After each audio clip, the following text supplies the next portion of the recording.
here we have a double pendulum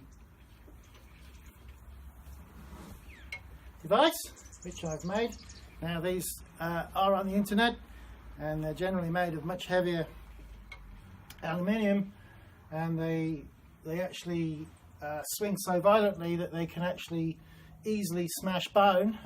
So I decided, well, that's no good for a USQ open day demonstration or anything, or a classroom demonstration or something like that. So I decided to try and make a safe one, and I think I've succeeded. I've cut out weight and I've got the dimensions and the weight just dead right to be able to have one that works pretty good, and yet you know, if you put your hand in there, it wouldn't kind of take your hand off, kind of thing.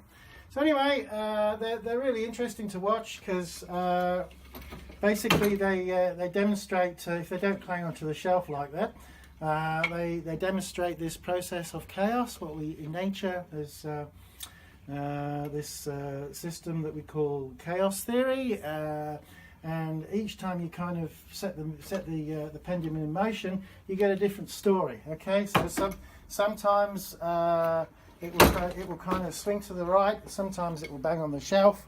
So that time it swung to the right, and now this one it's 3, 4, 5, 6, 7, 8, 9 rotations to the left, and then 3, 4, 5, 6, 7. So 7 rotations to the right. Each time you set it going, it decides to do something different. Okay. So righto, what do we got this time? 3 to the left, 4 to 2 to the right. By right I mean clockwise, and then nothing. It goes into this sort of dead sort of you know, floppy arm mode that time. That's a mode that it doesn't always find. We set it off again, and okay, 1, 2, 3, 4 to the right, 2, 3 to the left, and then 3 more to the left, and then so each time it's quite entertaining to watch because it's a different story each time. It's pretty well chaos theory. You don't know what's going to happen with it. Okay, and then that one goes straight into the sort of the dead arm mode. Okay, so different story each time. If we load up the weight of the pendulum a bit, maybe you know, and each one of these lead balls I equate to sort of let's see now, maybe 100 parts per million of carbon dioxide in the atmosphere, for example. Okay, so we can add weight to the system to see if it makes any difference to the general behaviour pattern. No, I don't think so. You know, it doesn't appear to be.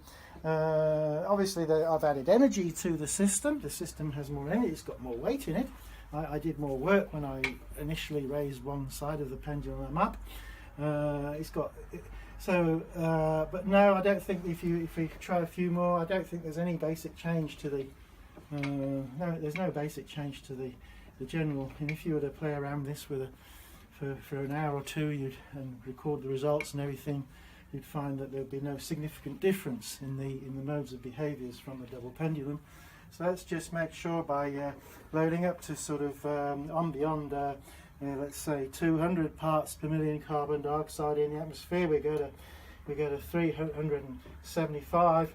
The ice age variation was 220 to 280 parts per million. 220 in a very cold period, and 280 in the warmer period.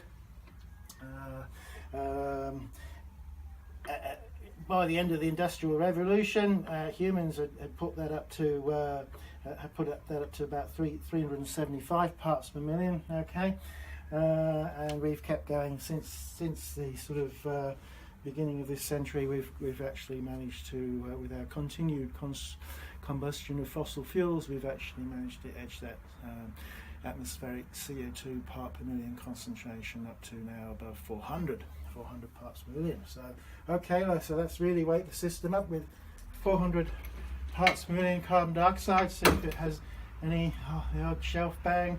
Oh, straight into that dead arm sort of mode. You know, the sort of the golf, I call that the golf swing mode. If you get a golf swing to look like that, it's usually pretty good. Okay, we'll go again.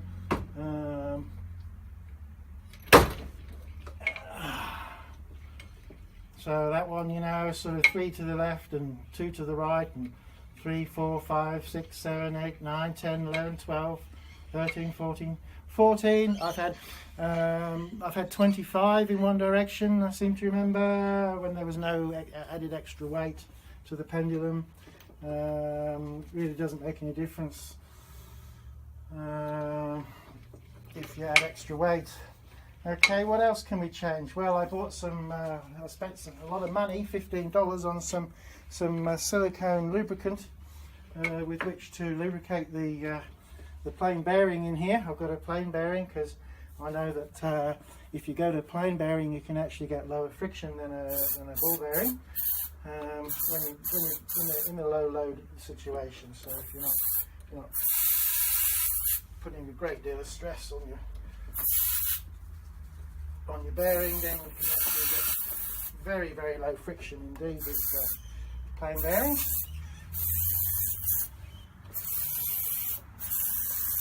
So I get plenty of silicone lubricant in that. Now this should free off that bearing, so it should actually go faster a bit. Let's have a look. Not really. So 1, 2, 3. Ooh. 5, 20, 5. No, it's not really any significant difference in the behaviour. Oh, it nearly got caught at the top there, didn't it? That's interesting. Okay, so we'll try a few more. 12, 5. So that was 5 into the left and 2 more to the left. 1, 2, 1, 2, 3. 1, 2, 3, 4, 5. 1, 2, 3 to the right. 1, 2, 2, 3, 2, 3, 4, 5, 6, 7, 8. So you might get a few more rotations in the low energy condition because of that reduced bearing. But is there a significant difference in the overall behaviour? Not really. It's just, you know, similar sort of behaviours, isn't it? So anyway, this is the double pendulum. Go and have a look on YouTube if you want to have a look at some more impressive ones than this one. There can be very, very violent things indeed, and very entertaining to watch. But basically, why am I demonstrating this double pendulum? Well, it's to emphasize the fact that the Earth's atmosphere has weather, and weather in the Earth's atmosphere is dominated by chaos. It's a chaotic system, so you can't necessarily look at changes in the weather to actually say anything sensible about climate change. Okay, we're loading up the atmosphere with CO2, which is warming it, and yet we're seeing sort of reasonably similar weather events around the world. If you do careful averaging of all the global temperatures and the sea surface temperatures, you do see this gradual, very small rise in temperature.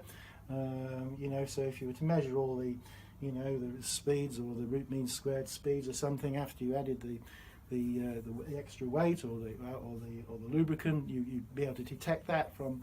But as an observer just watching the weather each day, then no, you're not actually going to observe anything really significant. Although today is an August day, and look, I'm wearing a short and t-shirts on August. We haven't really had a winter this year, and it's very tempting to think that because we haven't had a cold day this winter, July, August 2017, that's down to climate change. Well, no, that can be quite wrong, because I spoke to a farmer earlier today, and he said, yeah, he remembers in 1952 there was a season very similar to this, you know, that wind did never come from the west, and then he said, oh, well, I remember that straight after that winter season that we had a very wet summer season. Okay, so be interesting to see if this summer coming we get a wet summer, won't it? So that's the main point I want to make, is that think of this chaotic system here, the double pendulum, when you look at the weather and think, oh gosh, this weather's warm for this time of year, therefore climate change, global warming must be happening. Well, no, it's not quite as easy as that. You've got to look at things that have a long-term rolling average to them, and one of those things that does have a long-term rolling average to it, very usefully, is ice. Okay, so ice responds to a sort of a 10-year time scale of inputs, maybe longer. So yes, if you've had a warming over several decades, then what ice does, whether they be glaciers, sea ice in the Arctic, Greenland or Antarctica, then the ice will be responding to that longer term trend. Okay, so that's the only thing I really look at. Islands appear and disappear. Due to isostasy, the ground goes up and down all the time, so it's hard to work with sea level, even though that's the long-term yearly there is 3 mil a year, we think, with an extra 0.1 mil added because of the break-off of Larsen Sea ice shelf. But you know, it's 3 mil a year. That figure's not going down. It's 3 mil a year sea level rise, and rising gradually by a tiny amount each year, because that rate, the slope of the Keeling curve is actually steepening just a little bit, if anything.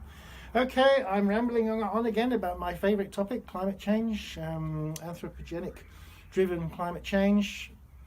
I don't have to say it's a theory that's just postulated nowadays. I can say that it's pretty well